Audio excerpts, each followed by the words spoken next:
Mr. Speaker, I rise in support of this continuing resolution, which will provide us with the short time that's needed to fully conclude the 2024 appropriations process. The continuing resolution keeps the government open while the appropriations committees in the House and the Senate finalize the 2024 funding bills that are in line with the agreement that has been the law since last June, reaffirmed in the top lines agreed to by Leader Schumer and Speaker Johnson earlier this year. While at the time of passing our last continuing resolution, I had hoped that we would not need this measure. We owe it to the American people to do our due diligence in reaching the end of this process.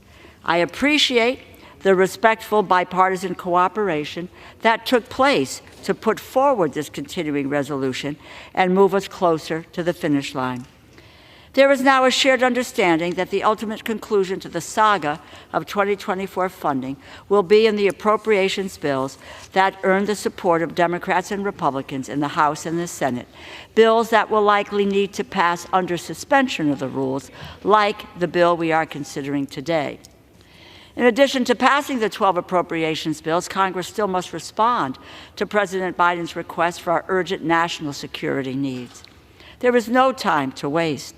We must quickly provide support for Ukraine in their fight against Russian tyranny.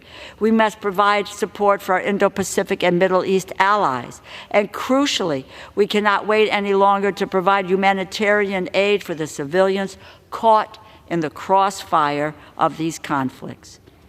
Without the swift action, the legacy of this Congress will be the destruction of Ukraine, the appeasement of a dictator, and the abandonment of starving children and ailing families.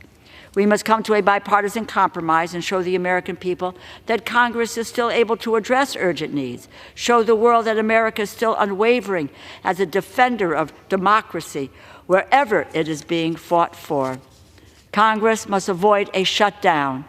We must enact full-year spending bills and emergency assistance for our national security and deliver for the American people as soon as possible. To those ends, let this be our last continuing resolution. Thank you, and I yield back the balance of my time. Gentlelady yields back. Gentlelady from Texas reserves.